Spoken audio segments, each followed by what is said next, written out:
राम राम दोस्तों, आप लोगों का स्वागत है पढ़ने का क्लासेस में।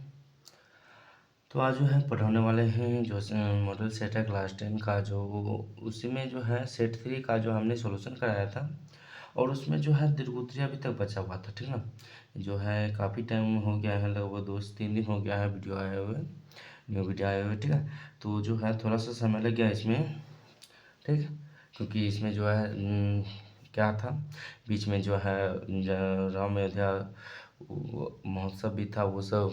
और उसके बाद जो थोड़ा सा इसमें छुट्टी उट्टी ले लिए थे, इसलिए थोड़ा सा समय नहीं मिल पाया था, ठीक है। तो आज जो है चलिए यही जो पढ़ने वाले हैं। जो बचा हुआ था पिछले सेट में से दीर्घोत्तरी बचा हुआ था, उसी को आज सॉल्यूशन पूरा का पूरा करा देंगे, ठीक है। चलिए यहाँ जो है देखिए ये सेट 3 है, देखिए ये सेट 3 है, ठीक ना। उसी का सॉल्यूशन दीर्घोत्तरी कराएंगे, ठीक है। आते हैं क्वेश्चन पर। कहता है कि हम आलेखीय विधि से हल करें। x माइनस वाई बराबर 1 और 2x प्लस 3y बराबर 12। इसको तो हम ग्राफ में ही सिद्ध हल करते हैं, आप लोगों को भी पता है, ठीक है ना।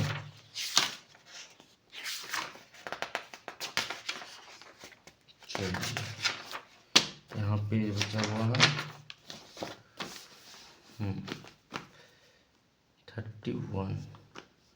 पहले है x माइनस वाई बराबर 1, इसको मानते हैं समीकरण 1। और फिर है 2x प्लस 3y बराबर 12, समीकरण 2। सबसे पहले समीकरण 1 से x माइनस वाई बराबर 1, यहाँ क्या करते हैं x को अलग करते हैं तो y माइनस में तो उधर गया तो प्लस में हो जाएगा, ठीक है। अब क्या करते हैं y बराबर मान रखते हैं, y बराबर 2 तो x बराबर क्या हो जाएगा 1 प्लस 2, x बराबर 3। फिर y बराबर 4 तो x बराबर 1 प्लस 4, x बराबर 5 हो गया। तो देखिए दो ही मान जरूरी है, ज़्यादा मान भी जरूरी नहीं है, ठीक ना। x और y का मान 2 रखे तो x का मान आ गया 3, y का मान 4 रखे तो x का मान आ गया 5। अब फिर किससे तोड़ेंगे, समीकरण 2 से तोड़ेंगे या समीकरण 2 को तोड़ेंगे। समीकरण 2 है क्या, 2x प्लस 3y बराबर 12, 2x प्लस 3y बराबर 12, ठीक है। ये इसमें देखिए अगर x को अलग किए तो यहाँ पर भी x को ही अलग करेंगे। 2x इधर ये 3y प्लस में तो उधर गया तो माइनस में हो जाएगा, और 2 इधर गुणा है तो उधर जाएगा तो भाग में हो जाएगा, ठीक है।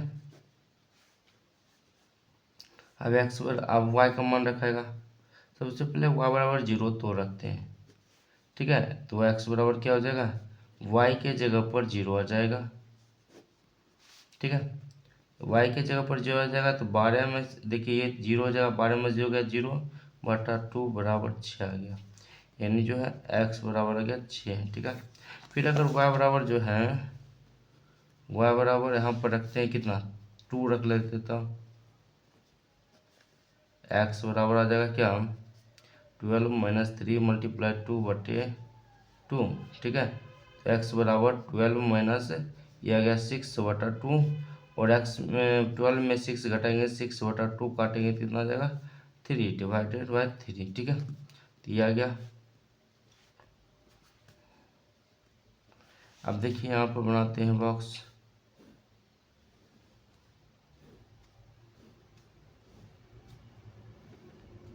एक्स और comma y, sorry x y. यहाँ पर देखिए एक्स वाई बराबर 0 रखे तो एक्स बराबर आ गया 6, वाई बराबर 2 रखे तो एक्स बराबर आ गया 3। इतना करने के बाद अब तो क्या बनाना है, ग्राफ बनाना है। चलिए आप ग्राफ खींचते हैं। माइनस में नहीं चाहिए तो माइनस वाला इधर लेंगे भी नहीं, ठीक है। हम देखिए हम क्या करते हैं बना देते हैं पेन से, लेकिन आप लोग जो है एग्जाम में पेन से नहीं बनाइएगा, ठीक है, पेंसिल से ही बनाइएगा।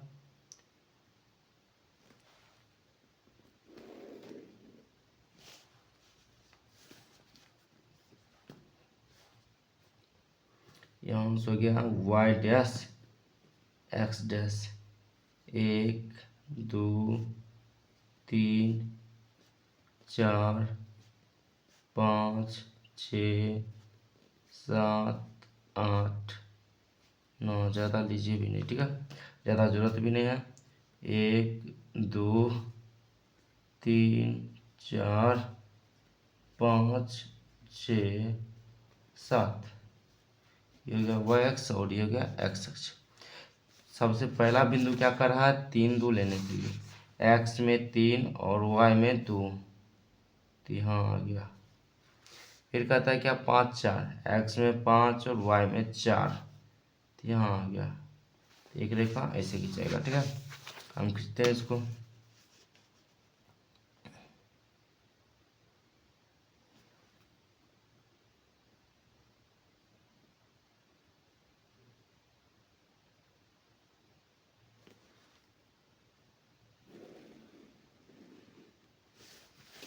चलिए ये हो गया, पहला पॉइंट ये है, दूसरा पॉइंट ये है, ठीक है। दोनों को पॉइंट का नाम लिख देते हैं। पहले दूसरा ये खींच लेते हैं, दूसरा, ठीक है, ये वाला खींच लेते हैं। उसके बाद 6 0, एक्स में 6 वाई में 0, यानी ये हो जाएगा। दूसरा कहता है 3 2, 3 और 2, ये पॉइंट, ठीक है, यहाँ से हो गया। और ये वाला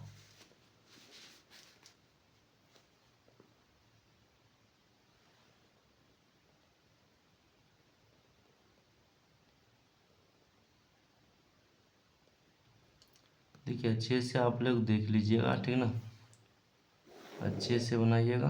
ओह, थोड़ा सा घसक गया, कोई बात नहीं, इधर उधर हो गया, थोड़ा सा देखिए आप लोग अच्छे से बनाइए, ठीक है। या ये एक पॉइंट हो गया, यहाँ इसका नाम हो गया 2 3 3 2 3 2, और इसका जो है 5 4 6 0, ठीक है। इस ये रेखा समीकरण है 2x + 3y = 12, और इसका जो है x - y = 1, ठीक है, ये हो गया, ठीक है ना। टोटल ये था जो ग्राफ है, बहुत ईजी था, ज़्यादा कुछ इसमें है भी नहीं था, ठीक ना, ये ज़्यादा कुछ है इसमें नहीं। अगर छांकित भाग कहता, छांकित करने के लिए छांकित ऐसे कर देते, ठीक, लेकिन है नहीं कर रहा है, इसलिए इसमें जरूरी नहीं है करने के लिए। चलिए आगे बढ़ते हैं 32 की तरफ। 32 कहता है क्या, एक मीनार के पास से एक भवन के शिखर का उन्नयन कोण 30 डिग्री है। भवन के पास से मीनार के शिखर का उन्नयन कोण 60 डिग्री है। यदि मीनार की ऊंचाई 60 मीटर है हो तो भवन की ऊंचाई ज्ञात करें। बहुत ईजी क्वेश्चन है। चलिए अब इसमें बनाते हैं नॉर्मल कॉपी में, है ना।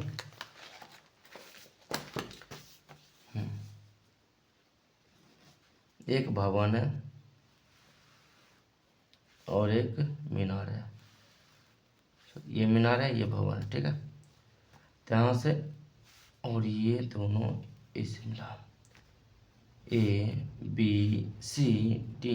सबसे पहले कहता है मीनार के पास से एक भवन के शिखर का उन्नयन कोण।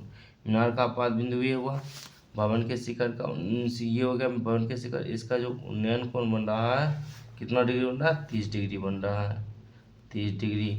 फिर कहता है भवन के पास से, यानी यहाँ से मीनार की शिखर के उन्नयन कोण यहाँ तक, इसका बन रहा है कोण कितना, 60 डिग्री बन रहा है, ठीक है, तो ये हो गया 60 डिग्री। फिर कहता है क्या, यदि मीनार की ऊंचाई 60 मीटर हो, मीनार ये माने थे, तो ये हो गया 60 मीटर, तो भवन की ऊंचाई याद करिए, तो यहाँ पर लिख लेंगे, माना कि भवन की ऊंचाई बराबर h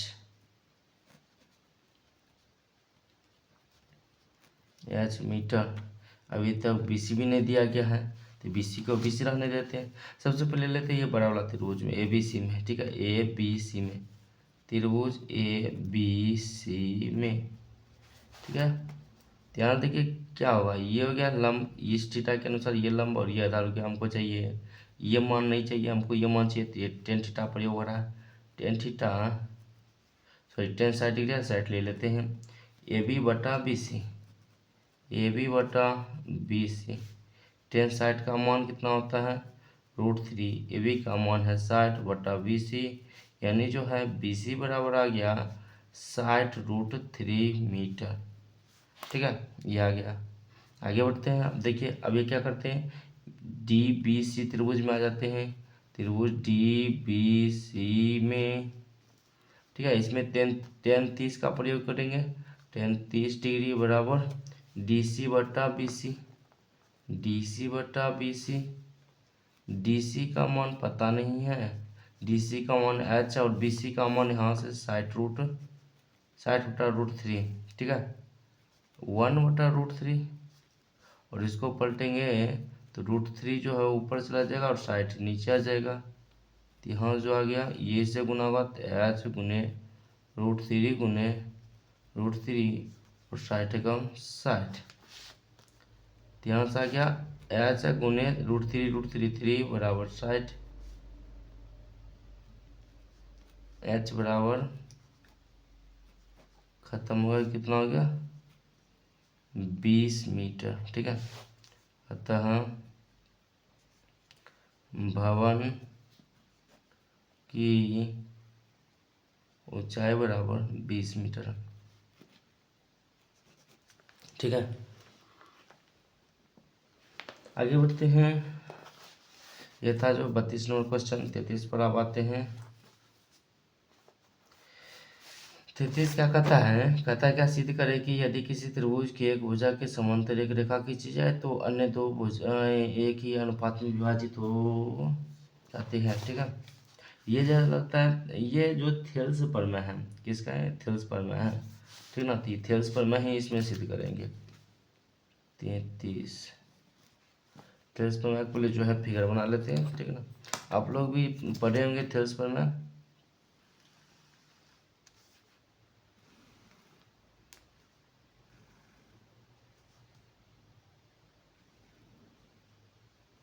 ABCDE। ठीक है,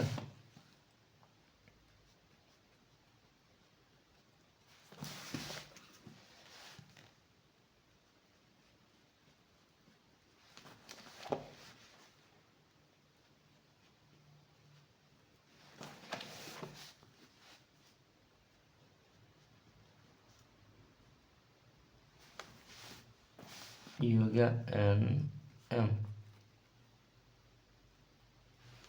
थेल्स प्रमेय है तो बहुत ईजी है। ठीक है, सबसे पहले लिखेंगे, दिया गया है, क्या क्या दिया गया है, दिया गया यही कि पहले ये कि एक त्रिभुज है ये, तो ABC एक त्रिभुज है जिसमें DE समानांतर BC, DE या BC समानांतर DE है। ठीक है, तथा DE AB को D बिंदु पर और जो है AC को E बिंदु पर प्रतिच्छेद करते हैं। ठीक है, DE AB को D बिंदु पर तथा AC को E बिंदु पर प्रतिच्छेद करती है।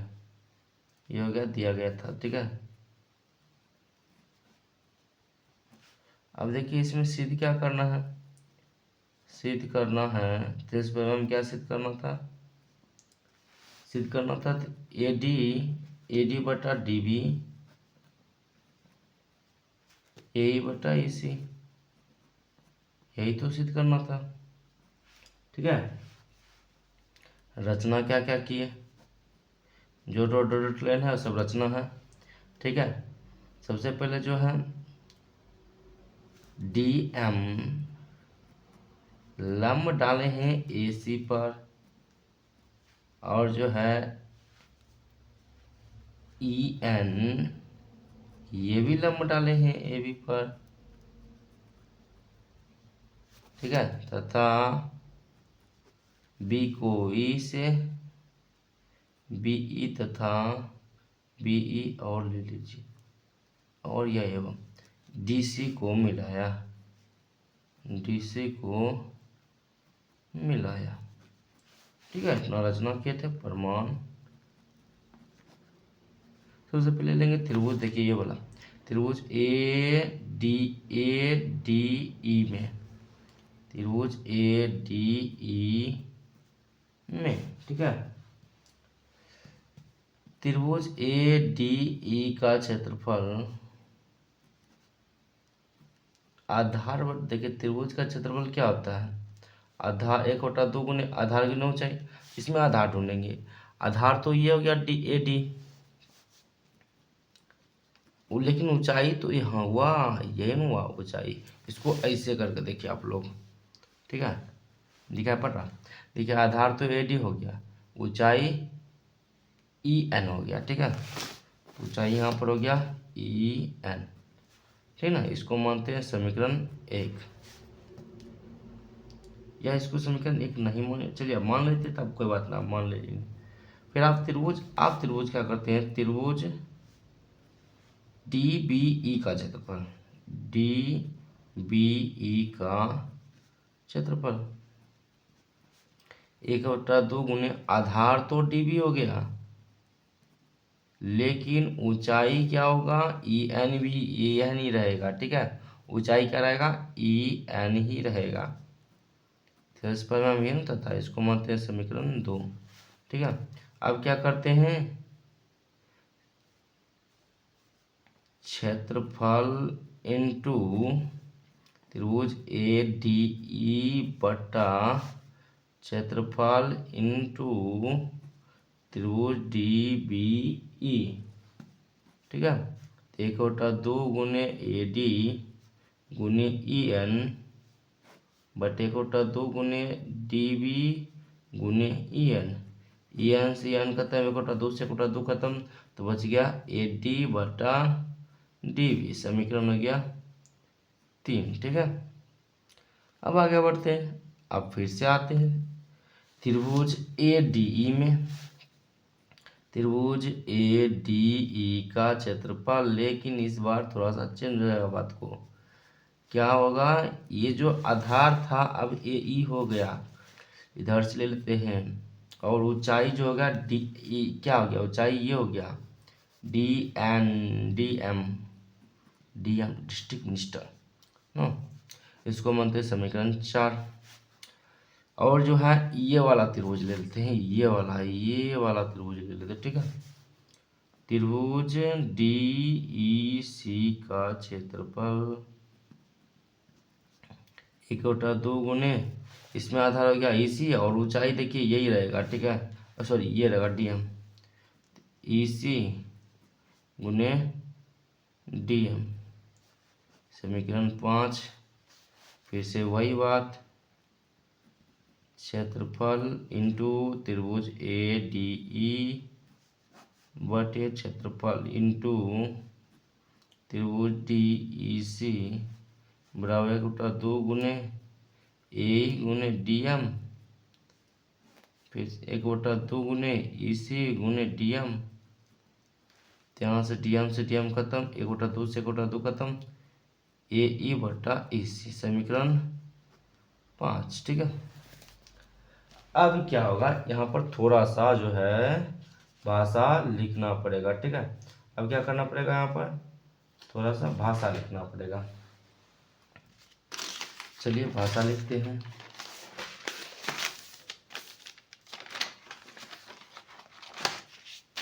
किंतु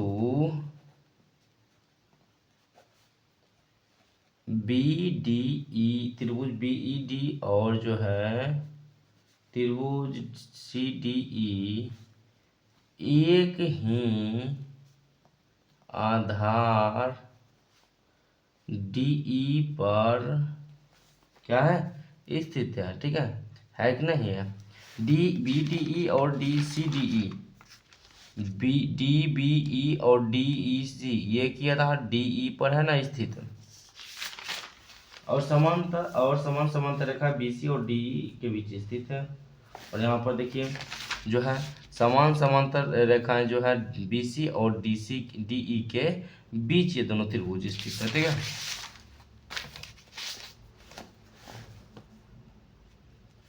और समान समांतर रेखाएं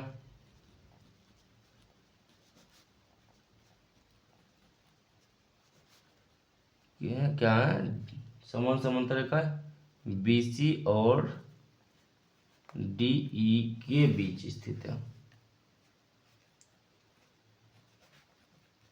इसलिए जो है दोनों त्रिभुज का क्षेत्रफल भी बराबर होगा। ठीक है, इसलिए त्रिभुज DBDE का क्षेत्रफल बराबर त्रिभुज CDE का क्षेत्रफल। लेकिन इससे उतना लेना देना की जरूरत नहीं है। अब यहाँ पर जो समीकरण जो है हमको है सिद्ध करना ये, और समीकरण यहाँ पर जो है ये 6 हो गया। समीकरण 3 और समीकरण 6 लेते हैं। ठीक है, समीकरण 3 तथा समीकरण 6 से, ठीक है, बस ये दोनों क्या हो जाएगा? बराबर हो जाएगा। AD बटा DB AE बटा EC बराबर हो जाएगा AD बटा DE, ठीक ना, सॉरी DB और बराबर AE बटा EC। यही तो प्रूव करना था। ठीक है, देख लीजिए ये हो गया।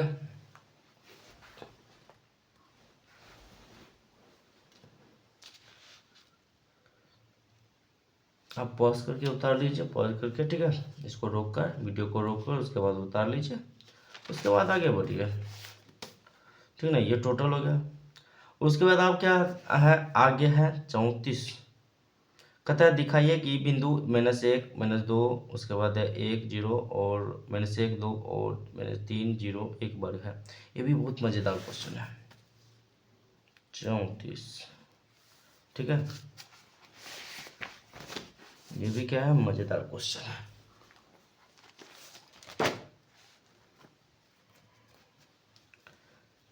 एक वर्ग है, वर्ग है तो इसका मतलब चारों भुजा क्या होना चाहिए? बराबर होना चाहिए। ठीक है, हमसे हो सकता है थोड़ा इधर उधर बन जाए। ABCD, इसका जो निर्देशांक है -1 -2, इसका निर्देशांक 1 0, इसका निर्देशांक -1 2 और D का निर्देशांक -3 0। हमेशा बात ध्यान रखिए, ये वर्ग तभी होगा जब यहाँ से AB की दूरी, BC की दूरी, CD की दूरी और AD की दूरी बराबर हो। ठीक है, सभी के बीच की दूरी निकालेंगे। सबसे पहले AB बराबर निकालेंगे। रूट अंडर सूत्र होता है दूरी बराबर x2 - x1 का स्क्वायर प्लस y2 - y1 का स्क्वायर। x2 इसमें क्या हुआ? 1 -1, 1 माइनस, ये माइनस माइनस माइनस प्लस 0 और उसके बाद -2, ये माइनस ये माइनस माइनस माइनस प्लस। ठीक है, 1 1 2 का स्क्वायर, 0 में 2 लें 2 का स्क्वायर, 2 का स्क्वायर 4 + 4 बराबर √8, √8 मतलब √2। ठीक है, ए बी की जो है दूरी कितना गया? 2√2। फिर आप BC की दूरी निकालेंगे। BC बराबर वही फंडा x2 - x1 का स्क्वायर प्लस y2 - y1 का स्क्वायर।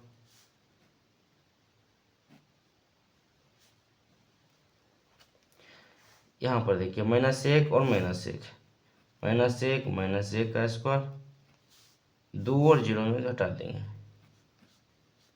ये आ गया -2 का स्क्वायर, 2 का स्क्वायर, 2 का स्क्वायर 4 + 4 बराबर 8, यानी 2√2। ठीक है, फिर है जो, अब CD निकालते हैं। x2 माइनस x1 का square plus y2 minus y1 का square,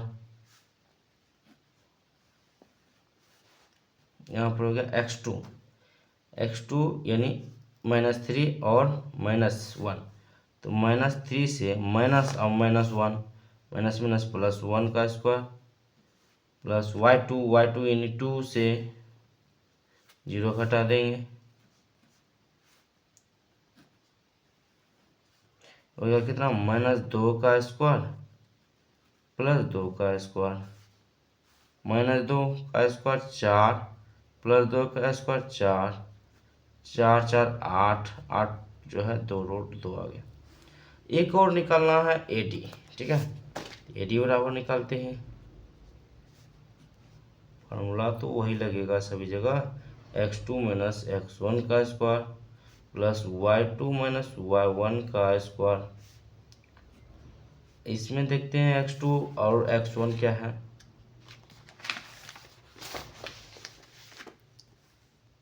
x2 minus 1 -1 minus minus plus 3, y2 -2 और -0, यहाँ जो है यह आ गया 2 का स्क्वायर और -2 का स्क्वायर। देखिए ऐसा नहीं कि इसको इधर रखने से इसको इधर रखने से फर्क पड़ेगा, तो भी कुछ नहीं फर्क पड़ेगा, ठीक है ना, किधर कहीं भी रख दीजिए, उससे कोई दिक्कत नहीं है।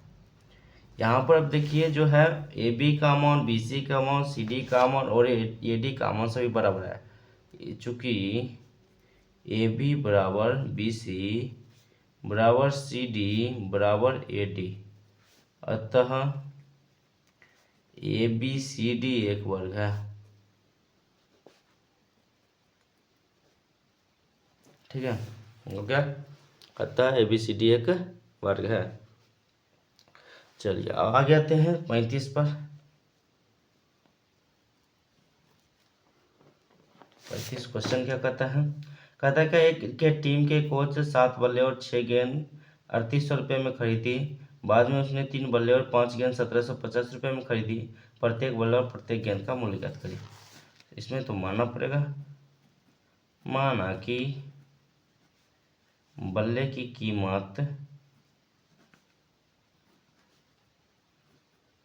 कीमत बराबर x रुपया और गेंद की कीमत कितना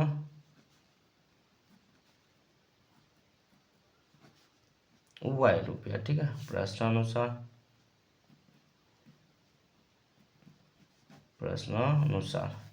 क्या करा, कितना बल्ला, 7 बल्ला यानी 7x और 6 गेंद 6y 3800 रुपये में खरीदा, समीकरण 1, तथा फिर 3 बल्ला यानी 3x 5 गेंद 5x बराबर 1750, समीकरण 2।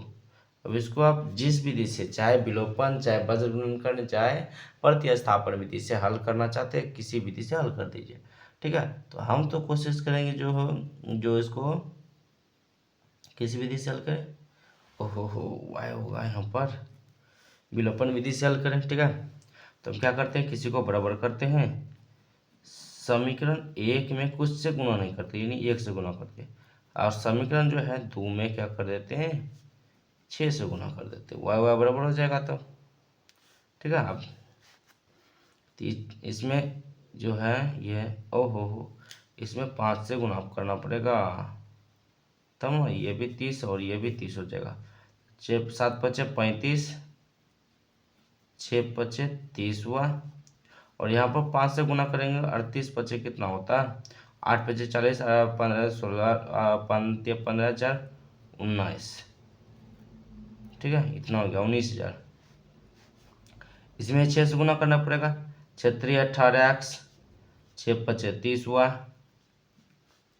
और इसमें 6 से गुना कर दीजिए, 0 6 5 30, बाकी बचा 3, 42 3 45, बाकी बचा 4 6 4 10, ये हो गया। अब क्या करेंगे, देखिए ये जुटेगा घटेगा अब डिसाइड होगा। अगर यहाँ पर देखिए ये दोनों बराबर हुआ है, तो ये अगर यहाँ पर सेम चिन्ह है तो यहाँ पर घटा का चिन्ह होगा। अगर एक दूसरे अपोजिट चिन्ह है, एक प्लस है एक माइनस है, तो यहाँ पर प्लस का चिन्ह होगा। ठीक है, ध्यान रखिएगा। जब यहाँ पर प्लस का चिन्ह होगा तो यहाँ पर कोई परिवर्तन नहीं होगा, ये खत्म, ये जुट जाएगा, ये भी जुट जाएगा। लेकिन यहाँ पर माइनस हो गया तो ये चिन्ह परिवर्तन हो जाएगा सभी जगह। ये खत्म, ये 35 में से 18 घटा तो बचेगा कितना, 17। और ये 19,000 में 10,500 घटा तो कितना बचेगा, 0,058 8,500। ठीक है, 17×5 = 85 होता है, आप लोग भी जानते हैं और हम भी जानते हैं। 17×5 = 85, इसका मतलब x बराबर आ गया 500। x का मान 500 आ गया, यानी एक वाला कीमत आ गया 500 रुपया। तो x का मान समीकरण 1 में धर देते हैं, समीकरण 2 में धर देते हैं। ठीक है,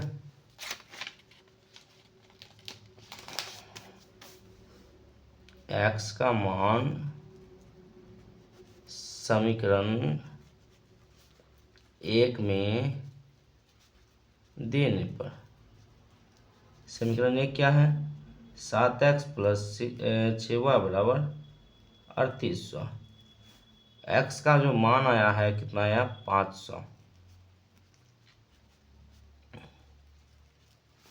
यहाँ से हो गया 3500 + 6y बराबर 3800। इधर ये प्लस में तो उधर गया तो माइनस में। यहाँ जो है 6y बराबर 300 बच गया, और यहाँ y बराबर 300/6 50, क्या सही है, y बराबर 50। यहाँ से आ गया, इसलिए एक बल्ले की कीमत बराबर x यानी 300 रुपया, और एक गेंद की कीमत बराबर y बराबर 50 रुपया। ठीक है, आंसर ये था क्वेश्चन नंबर कितना, 35।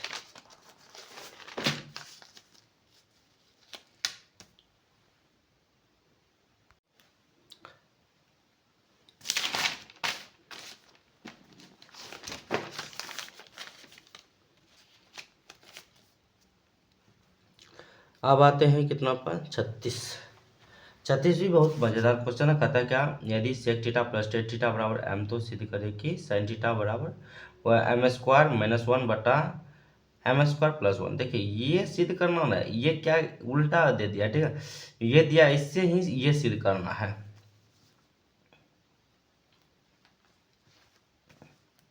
sin थीटा बराबर m² - 1 बटा m² + 1। यहाँ से आ गया लंब बटा कर्ण, यानी आधार का मान नहीं दिया गया है। ठीक है, एक त्रिभुज बना लेते हैं।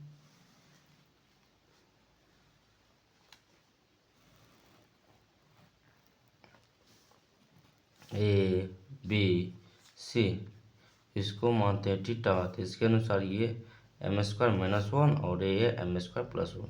हमको चाहिए बी सी का मान, तो बी सी बराबर जो है सूत्र हो जाएगा √AC² - AB का स्क्वायर। ठीक है, AC का स्क्वायर यानी m² + 1, AB का स्क्वायर यानी m² - 1। अब ये थोड़ा सा बड़ा होगा, इसलिए हम बड़ा जगह लेते हैं। m² का स्क्वायर यानी m² m⁴, एक का स्क्वायर 1, और इंटू 2 × AB होता है, यानी 2m²। यहाँ भी वही बात, सिर्फ अंदर में जो है यहाँ पर माइनस हो जाएगा, क्योंकि ये प्लस बी का स्क्वायर और ये माइनस बी का स्क्वायर पर हम तोड़ दिए इसको। m⁴ + 1 और प्लस 2m², इसके साथ गुना होगा तो m⁴ प्लस -1 और प्लस 2m²। ये खत्म, बचा क्या, 2 × 4 m², 4 का वर्गमूल 2, m² का वर्गमूल m, यानी जो है BC का मान आ गया 2m। अब यहाँ पर LHS ले लेते हैं। LHS क्या है, sec theta plus tan theta, sec theta का सूत्र होता है कर्ण बटे आधार, यानी कर्ण का जो मान है, कर्ण AC है, आधार है BC। टेन थीटा लंब बटा आधार, लंब AB बटा BC। ठीक है, यहाँ से जो आ गया, AC का मान है m² प्लस 1, m² प्लस 1 बटा 2m प्लस फिर m² माइनस 1 बटा 2m, 2m एलसीएम आ गया, तो यहाँ से आ गया m² plus 1 plus m² minus 1, minus 1 plus 1 खत्म, 2m² बटा 2m।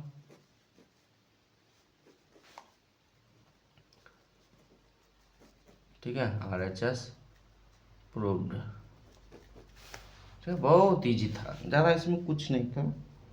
ठीक है ना, लेकिन आप लोगों को बौखाने के लिए क्या कर दिया, यानी दिमाग घुराने के लिए क्या कर दिया, इसको बाद में दे दिया, इसको पहले दे दिया। आगे बढ़ते हैं, कहता है क्या, 4 सेंटीमीटर त्रिज्या वाले एक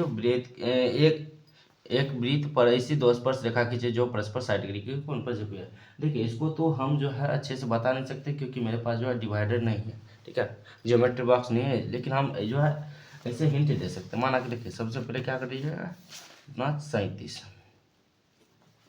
एक 4 सेंटीमीटर त्रिज्या नापिएगा, 4 सेंटीमीटर ऐसे रखिए, 9 4 0 पर और 4 सेंटीमीटर, उससे एक वृत्त बना लीजिएगा। तो हम वृत्त बना लेते हैं कैसे कर, ठीक है, ओहो हो, ठीक है, ये वृत्त बना लिए, ये केंद्र हुआ इसका। ठीक है, वो केंद्र हो गया। अब यहाँ पर क्या करिएगा, एक रेखा खींच लीजिएगा ऐसे करके बाहर की ओर, जितना हो सके बाहर। ठीक है, इसको मानते x। ठीक है, अब यहाँ से, ठीक है ना, यहाँ पर क्या करिएगा, यहाँ से ऐसे करके चाप धरिएगा ये पर, और यहाँ से 60 डिग्री का कोण बनाइएगा। 60 डिग्री का कोण ऊपर भी और 60 डिग्री का कोण नीचे भी, माना कि यहाँ कटा और यहाँ कटा, कोण तो बनाने आता होगा। फिर क्या करिएगा, इस ये और ये मिलाइएगा, ऐसे करके मिला दिए, और ये मिलाइएगा, तो ऐसे करके मिला दिए। ठीक है, मिल गया। अब जहाँ मिला है वहाँ पर क्या करिएगा, 90 डिग्री का कोण बनाना, ध्यान रखिएगा। तो यहाँ नोक रखिएगा डिवाइडर का, घुमाइएगा चाप ऐसे करके, ऐसे माना कि ऐसे घुमा दीजिएगा। फिर यहाँ से एक रखेगा ऐसे कट, फिर ऐसे कट, 60 120, यहाँ से माना कि ऐसे कट और ऐसे कट हो गया। ठीक है, फिर यहाँ पर भी, यहाँ पर जब रखिएगा नोक, यहाँ पर भी कितना डिग्री का कोण बनाना है, 90 डिग्री का। ठीक है, तो 90 डिग्री कहाँ से ही बना देते हैं, 60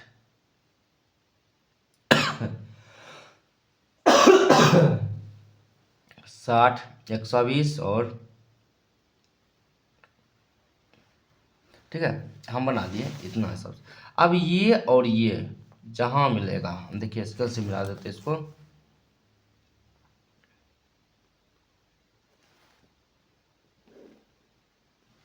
जब आप इसको मिलेगा तो ये दोनों है ना, ये दोनों जो मिल जाएगा बिंदु है आराम से। ठीक है, ये दोनों एक जगह पर कट जाएगा, ध्यान रखिएगा। ठीक है, ये और ये पूरा अच्छे से मिलेगा इससे, और ये मिलेगा तो ये एक जगह पर आ जाएगा। तो यहाँ पर जगह P लिख दीजिएगा, ये हो गया, ये P हो गया, यही हो गया टोटल। यहाँ पर 60 डिग्री का कोण बन गया, ये भी 60 डिग्री का कोण बन गया। ठीक है ना, यही था 37 नंबर क्वेश्चन। आप अच्छे से डिवाइडर से बना लीजिएगा।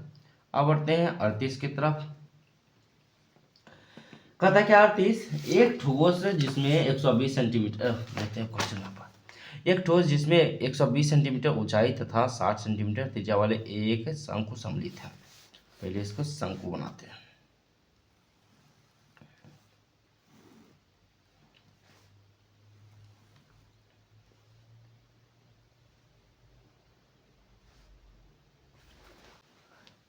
यहाँ पर शंकु कितना है, इसका ऊंचाई जो है 120 सेंटीमीटर है, और इसका त्रिज्या है 60 सेंटीमीटर। ठीक है, सॉरी सेंटीमीटर।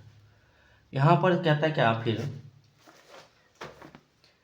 त्रिज्या वाले एक अर्धगोले पर अध्यारोपित है, इस ठोस को पानी से भरे। चलिए इसको पहले, और एक अर्धगोला पर भी स्थित है ये, अर्धगोला पर हम बना दिए, और अर्धगोला का भी 60 सेंटीमीटर त्रिज्या है।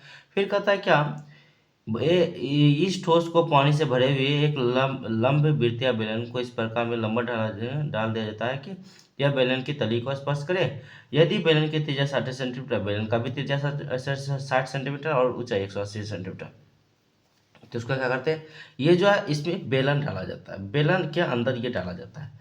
तो बेलन जो ये ऐसे करके बेलन हो गया ना, बेलन भी ऐसे गोल होता है, ये ऐसे करके बन गया, ठीक है। और यहाँ जो है ये भी 60 सेंटीमीटर इसका त्रिज्या, लेकिन इसका जो ऊंचाई है बेलन का, बेलन की ऊंचाई जो है 180 सेंटीमीटर है, ठीक है। कहता है क्या, तो बेलन में शेष पानी का आयतन ज्ञात करें। सबसे पहले तीनों का देखिए, एक तो बेलन का आयतन, उसके बाद एक शंकु का आयतन, एक अर्ध गोले का आयतन, ये तीनों का आयतन निकालना पड़ेगा। उसके बाद जो है आगे ज्ञात करेंगे। सबसे पहले ज्ञात करते हैं शंकु का आयतन। शंक्वाकार भाग का आयतन, ठीक है। सूत्र होता है 1/3 पाई आर स्क्वायर एच। 1/3 पाई को पाई रहने देते हैं, आर का मान 60 और जो है 60 और एच का मान जो है कितना 120, ये काट दीजिए 40, ठीक है। तो आ गया कितना 6 36 चौका 144, 144 सॉरी 1 2 3 0 1 2 3 0 सेंटीमीटर क्यूब, ठीक है। यह गया शंक्वाकार भाग का। फिर जो है अर्धवृत्ताकार, उसका भी याद करेंगे। अर्धवृत्ताकार अर्धगोले का आयतन या अर्धगोलाकार भाग का आयतन, ठीक है, ये भी लिख सकते हैं। इसका सूत्र होता है 2/3 पाई आर क्यू, 2/3 पाई का मान पाई, आर का मान 60 गुने 60 गुने 60, ठीक है। यहाँ से खत्म किया तो 20, 36 36 दूना 172, 172 दूना 144, सॉरी 72 144 000 पाई सेंटीमीटर क्यूब। यहाँ भी 144, यहाँ भी 140 सेंटीमीटर पाई सेंटीमीटर क्यूब जितना। अब जो है बेलन का निकालते हैं, बेलनाकार भाग का आयतन। बेलनाकार भाग का आयतन पाई आर स्क्वायर एच, पाई का मान पाई, आर का मान वही 60 गुने 60 और एच का मान 180 आया है। तो ये हो गया कितना 6 36 यानी 18 छक कितना होता है 18 छक 108, 108 को 6 से गुना कर दीजिए, 8 छक 48, 648 000 पाई सेंटीमीटर क्यूब।